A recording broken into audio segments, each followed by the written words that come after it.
নমস্কার বন্ধুরা, বাঙালি হেসেলে আপনাদের সবাইকে স্বাগতম।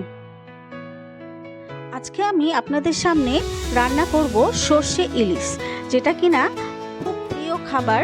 তো আপনারা সবাই বাড়িতে বানিয়ে থাকেন এটা। তবু আমি কিভাবে সর্ষে ইলিশ রান্না করি সেটা আপনাদের ভিডিও করে দেখাচ্ছি। সঙ্গে থাকবেন, স্কিপ না করে পুরো ভিডিওটি দেখার অনুরোধ রইল। সর্ষে ইলিশ বানানোর জন্য এখানে আমি 6 পিস ইলিশ মাছ নিয়েছি, ধুয়ে পরিষ্কার করে নিয়েছি।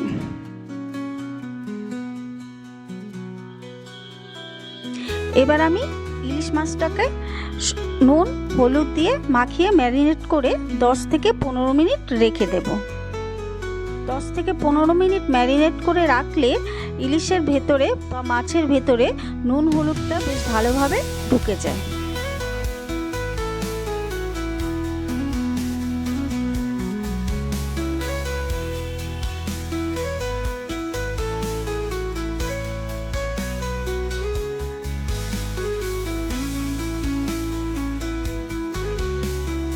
সর্ষে ইলিশ তৈরি করার জন্য যেটা একদম মাস্ট নিতেই হবে সেটা হলো সর্ষে। তো এখানে আমি সাদা সর্ষে 2 চামচ নিয়ে নিচ্ছি।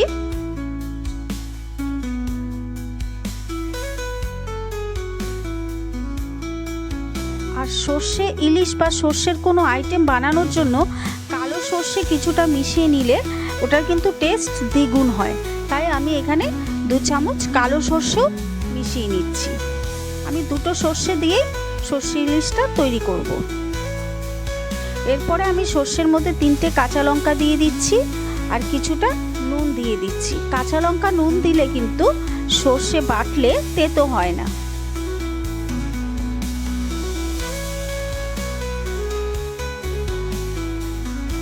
এবার আমি এটাকে পেস্ট করে নেব।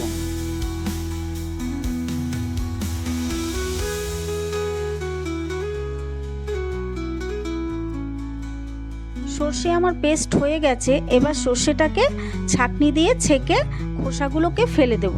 এই খোসাগুলোকে ফেলে দিলে সর্ষে যাদের হজম হতে টাইম লাগে বা গ্যাস অম্বল হয় তাদের ক্ষেত্রে কিন্তু খুব ভালো। এইভাবে রান্না করে দেখবেন, তাহলে সর্ষে খেলে কোনো অসুবিধা হবে না আশা করি। আর সর্ষের ঝালটাও বেশ মিহি হবে।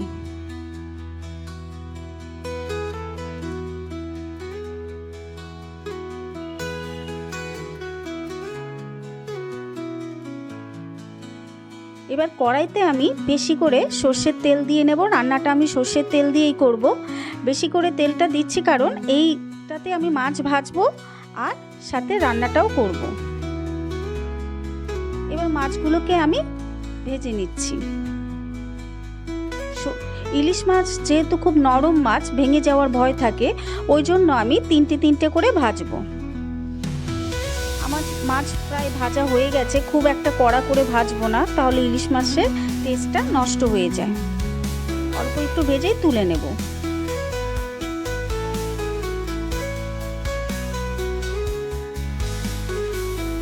এবার বাদ বাকি মাছগুলোকেও এইভাবে ভেজে নেব। এবার ওই তেলের মধ্যেই আমি কালো জিরে ফোড়ন দিয়ে নিচ্ছি আর কিছু কাঁচা লঙ্কা কালো জিরে আর তেলের মধ্যে দিয়ে দিচ্ছি। কাঁচা লঙ্কাগুলোকে ভেঙে ভেঙে দিচ্ছি, তাহলে কাঁচা লঙ্কার যে গন্ধ সেটা বেশ সুন্দর বেরিয়ে আসবে।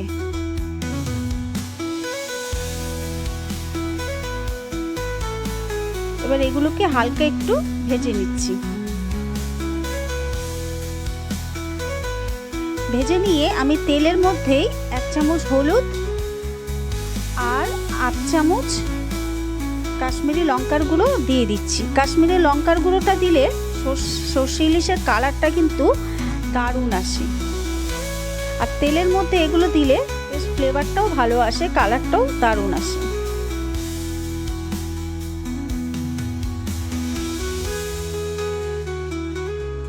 এবার আমি ওই তেলের মধ্যে পরিমাণ মতন জল দিয়ে দিচ্ছি।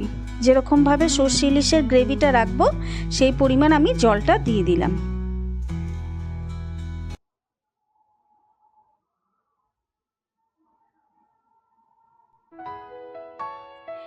এবার এবার স্বাদ মতন আমি নুন দিয়ে দিচ্ছি, যেহেতু আমি সর্ষের মধ্যে নুন দিয়েছিলাম ওই কারণেই আমি এখন সেই পরিমাণ নুনটা দিয়ে দিচ্ছি।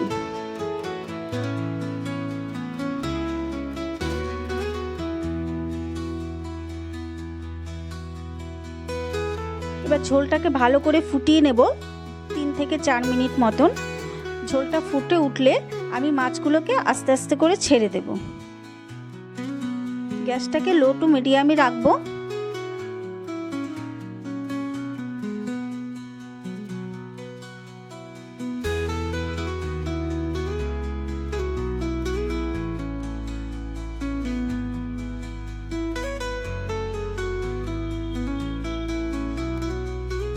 মাছ দেওয়ার পর ঝোলটা বেশ ভালোভাবে ফুটে গেছে।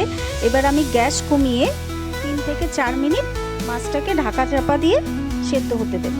3 থেকে 4 মিনিট হয়ে গেছে। এবার আমি ঢাকনা খুলে নিলাম, কারণ এর থেকে বেশি কিন্তু ইলিশ মাছ ঢাকা দিয়ে সেদ্ধ করার দরকার নেই, তাহলে কিন্তু ভেঙে যাওয়ার ভয় থাকে। এবার আমি গ্যাসটা বাড়িয়ে দিয়েছি। বাড়িয়ে দিয়ে যে সর্ষে আর যে কাঁচা লঙ্কা পেস্টটা ছিল সেটা আমি এর মধ্যে দিয়ে দিচ্ছি। দেখুন কালারটা কিন্তু সেই এসছে, দারুণ এসছে। একটু কাশ্মীরি লঙ্কার গুঁড়ো দিলে এই কালারটা আসবে।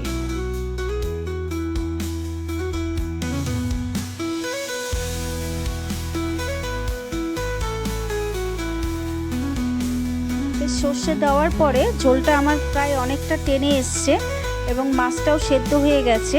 আমার কিন্তু প্রায় সর্ষে ইলিশ শেষ হওয়ার পথে, রান্না কিন্তু আমার প্রায় হয়েই গেছে। এবার নামানোর আগে আমি 3টে কাঁচা লঙ্কা দিয়ে দিচ্ছি। কাঁচা লঙ্কা নামানোর আগে দিলে বেশ কাঁচা লঙ্কার ফ্লেভারটা ঝোলের মধ্যে ঢুকে যায়। আর ওপর দিয়ে কাঁচা সর্ষের তেল আমি দিয়ে দিচ্ছি।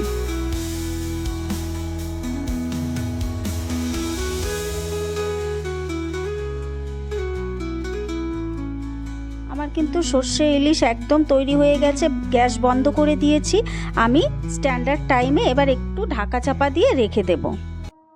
গ্যাস বন্ধ করে দিয়েছি।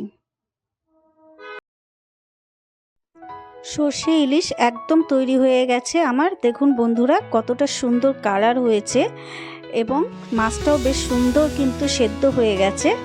তো আমার ভিডিওটি কেমন লাগলো অবশ্যই কমেন্টস করে জানাবেন। আর যদি আমার ভিডিওগুলো ভালো লাগে তাহলে সাবস্ক্রাইব করে দেওয়ার অনুরোধ রইল।